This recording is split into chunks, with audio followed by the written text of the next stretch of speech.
This is the Secure Family Podcast. Welcome, friend. I'm Andy Murphy. This show is all about empowering parents to protect themselves and their family. I believe that security is the foundation of happiness, and I want your family to be safe and happy. If that sounds like something that resonates with you, subscribe to the show because there is always something new to talk about. The information that I share on this podcast is for general information purposes only. My goal is to empower you to make safer decisions for yourself and your family because our safety is our own responsibility. Today, we're going to discuss how predators track and exploit children online and what we as parents need to do in order to protect our family. All of that and more coming up on the Secure Family Podcast. News just broke that one of the largest social media companies is profiting from scam ads. According to reports, a major social media company projected that about 10% of its revenue last year came from paid ads that were fraudulent. Those same reports say that internal documents show that users were being showed 15 billion higher-risk scam ads every single day. So when you're scrolling right now and you tap on that too-good-to-be-true offer, please be skeptical. That ad may be a scam and the platform you trust may be profiting from it. That means your personal information is part of an ecosystem that lets scammers pay to reach you, which is why I use Delete Me. They help remove your personal information from data broker sites so you're less exposed to scammers and bad actors. Go to joindeleteme.com/dad and use promo code DAD to get 20% off your Delete Me plan. That's joindeleteme.com/dad, code DAD. There's a plan for every budget.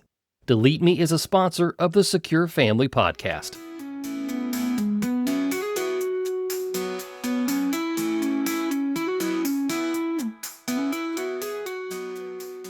Being a parent is hard enough.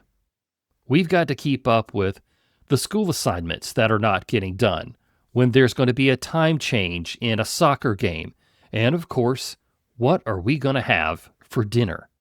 Parenting is not easy, and at times it's absolutely overwhelming. And when you look at the brain power that it takes just to handle the day-to-day activities of being a parent, not a spouse, not an employee, not anything else, we sometimes kick the can down the road of having the big conversations with our kids. I am guilty of this. Parenting seems to be chaotic and sometimes disorganized. And all of us have felt that from time to time, and it's completely okay. No judgment here. But if we get the big things right, we think, we're going to be okay. And sometimes we don't make digital safety a priority. We think as long as they're not looking at a porn site, well then they must be good. Everything is fine. But nothing could be further from the truth. The bad news is the people who want to exploit our kids, they are very well organized. Now, their lives are obviously not good if they feel like exploiting children is what they need to do, but their actions that they take are meticulous and calculated, which is why they are successful so often. Predators have systems, strategies, and a whole lot of patience. Most families approach digital safety, being reactive. It's kind of scattered. It's overwhelming. You don't address anything until you see a problem. And we have to be better than these predators every day. And as parents, we have to be disciplined, organized, and vigilant to counter these sort of attacks.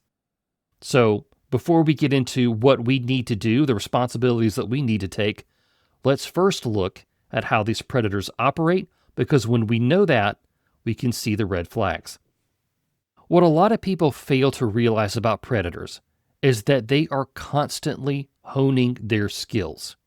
They have set patterns that they use to find targets, coerce them, befriend them, and then exploit them. And they sometimes do this multiple times a day. They can go online, find a kid using a platform like Roblox or social media, and they start the process with them. Sometimes the process takes days, and then other times it can actually take mere minutes.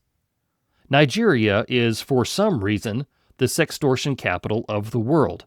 When Ryan Kelly was on the show, we talked about this some. In Nigeria, there are people who are trained to groom victims into sending illicit photos and videos. This is their job. This is what they do. Then once they have those videos, they demand money to keep from sending those exact videos to friends, classmates, and family. This is a business model. And unfortunately, it works really, really well. Think about all the training that you get on your job. Similar things are happening in the criminal world too. In the case of Nigeria, someone is obviously spending time in instructing people on how to do this. It's like there's a formal PowerPoint for this sort of thing. Predators can be motivated by money, like in Nigeria, or they can just be people who like the sexual thrill of hurting kids. Regardless of their motivation, these individuals dedicate a big part of their existence to victimizing people. They have the time and the motivation to get better. They learn what works, and then they weaponize it. They share tactics, they exchange tips, and they learn from each other. This is a black market industry, and they are targeting our kids. Do you think, without any sort of help or guidance, that your sons and daughters stand any sort of chance against this industry? And honestly, there's a lot of adults out there that don't stand a chance either. Quickly, I want to go over what the signs of grooming look like. These are the red flags that all parents need to know about when it comes to protecting their kids from predators either online or in person. Most sources will tell you that there are 6 stages that groomers use to control a child victim. While not every groomer may follow these exact steps, people smarter than me agree that this is the general path. And the first step is choosing a victim. What a lot of parents don't understand is that we can't help that our children are targeted, but we can absolutely help if they're going to be victimized. The second stage is the victim is selected, and now it's important for the predator to create trust. And the best way groomers gain trust is to appear to be friendly and open. This does not mean that every nice person has evil intentions. It just means that groomers may not act like groomers immediately. In stage 3, the groomer starts to fill the unique needs of their targets. They will try and create dependence for their victim by giving that child something that they can't get anywhere else, like a cell phone, a place to stay, or even something as simple as emotional support. With stage 4, we see the groomer begin to isolate the child from their parents and their friends. Detaching them from their support network will help the groomer gain more control over the child in ways that their young minds simply cannot comprehend. In stage 5, this is where the sexual contact occurs. At this point, it could be hugs, tickles, kissing on the cheek, and physical contact, all increased to desensitize the child to touch, or to desensitize the child to sending explicit images if it's online. And then the final stage in the process is maintaining control. Victims will be led to believe that what is happening with the groomer isn't unusual, that this is perfectly normal between adults and kids, and of course we know that it's not. The groomers will say that they still need to keep this contact secret so that nobody ends their special relationship. And if victims begin to question what's happening then the groomer will resort to intense psychological tactics like blaming, shaming, instilling fear, and giving them false information, all to retain this secrecy. If you would like to know more about the stages of grooming, I have dedicated an entire episode to this. It's episode number 205. It aired in October of 2022, and frankly, it's some of my best work. So now that we understand the real problem that we're up against, let's look at how our families fall into disorganization. Like I said before, we're all busy parents, and there's no judgment here. We all have jobs and chores that need to be done every day, and sometimes we don't feel like having that big conversation after dinner. I get it. It feels so easy to say, oh, I'll deal with it later, or tomorrow I'll talk about it when we're in the car, and then you don't remember. And then it doesn't help that as kids, we didn't face this problem. While the problem is old, the methodologies are very new, and they're evolving every week. Our parents taught us not to talk to strangers. When we were growing up, strangers were in the park or at the store. Online predators can be on the bus or in our homes because they are in our kids' phones or on their computers. And a lot of parents assume that if a gaming platform is for kids, then it's got to be safe, right? This is not the case. These corporations are backing the money, not the minor users. Maybe your kid has a teen account on social media, so you think that they're safe. Those guardrails don't actually stop very much. Our kids will be much better off getting help from us than they will be from Meta. Do not outsource your kids' online safety to a big corporation who has shareholders and revenue goals. When I say it like that, it sounds really dumb, doesn't it? But that's what we have to do. We have to flip our thinking. The technology is changing so fast. TikTok trends, AI chatbots, and scams are always evolving. It seems so overwhelming and intimidating. It feels like, as parents, we are up against a bottomless pit of the internet. But that is exactly why we can't put our attention there. Instead, we need to put our energy where we can make a difference, and that is our family. So if you're just starting to take control of your family's digital usage, that is great. Know that you're not going to get it right the first time. Rules are going to change. Attitudes are going to shift. This is all part of a growing process. The rules that worked for your 7-year-old will not work for your 14-year-old. And if you commit to it, it's going to change, it's going to move, it's going to flex, but it's all going to work out.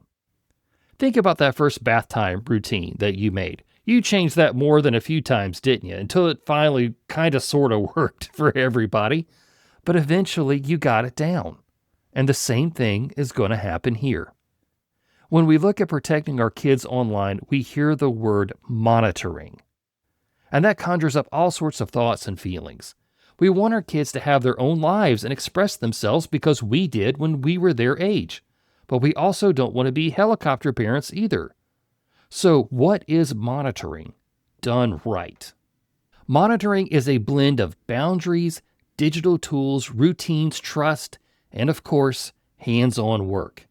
Establishing a digital safety plan will put everybody on the same page and fully bring out what is expected from kids and from parents.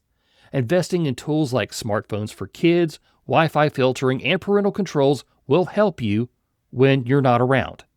Humans thrive in routine, so establishing when technology can be used will help everyone manage their own responsibilities. And trust is a big part of this.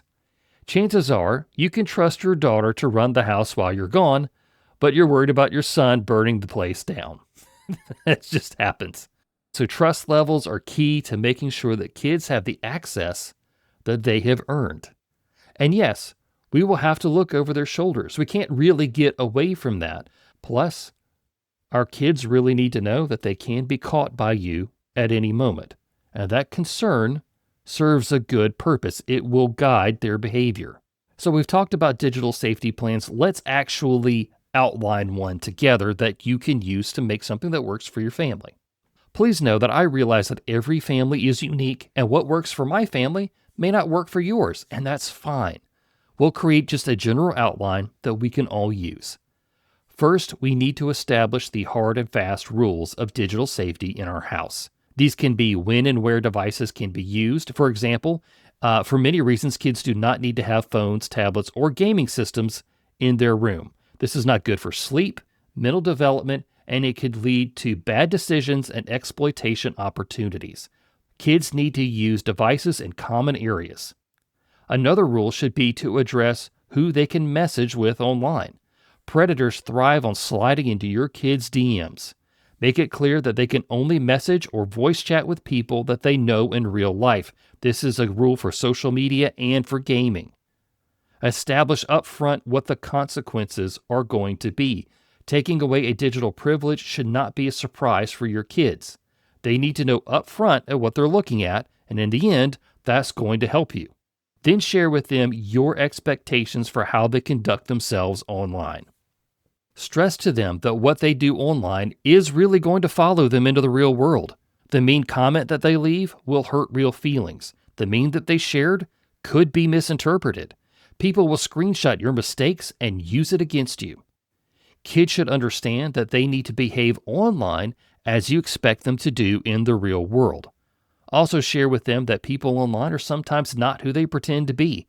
Just because someone says they go to another middle school in town does not mean that they actually do. Or just because they have a mutual friend does not mean that they are a safe person. And this leads us to share why we are doing this. Kids need to know the real problem.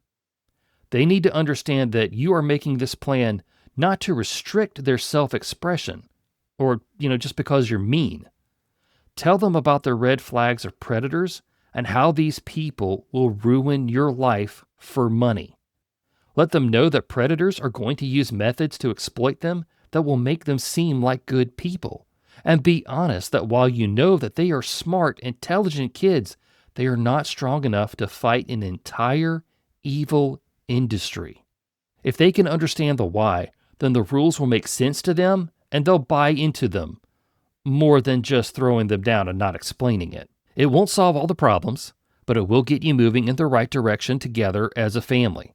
The most important part of this plan is establishing open communication. As parents, we're not going to catch everything that happens to our kids online. That's just a fact. So if a problem occurs, your kids need to know that they can come to you for help. I've had expert after expert on this show say that having open communication is vital to protecting your kids. They don't need to be scared to tell you what happened online, trivial as it may be. Yes, you might get upset later and there may be a punishment as well, but kids need to know up front that your first instinct is going to be to protect them. But your kids initiating that conversation is absolutely crucial. So they need to know what your first response is going to be, that you're not going to just immediately yell at them or punish them. This will go a long way in getting this process started, and that is the most important step. So in real life, this plan looks like kids who are comfortable. They tell you about a move they did in their video game, or they tell you about a meme or funny video that they found. You see them leave their phone on the couch when they go to the bathroom, or they tell you about something that made them uncomfortable online. Yes, predators are very organized, and they are good at what they do, but they are not good at loving your kids. They don't know how to encourage a good self-image. They can't share the laughter that you have as a family. And that is where we win. Now, I need you to be the strong, brave parent. Make a plan with your spouse or their parent if they're not living in the household with you, and you need to discuss this first as an adult. Bring your kids in and listen to what they have to say. Then work out a family plan that works for your home.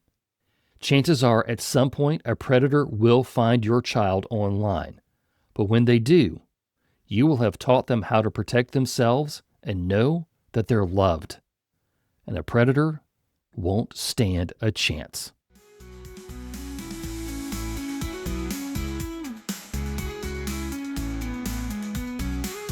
That's all that I have for the Secure Family Podcast for today. Thank you, friend, for listening.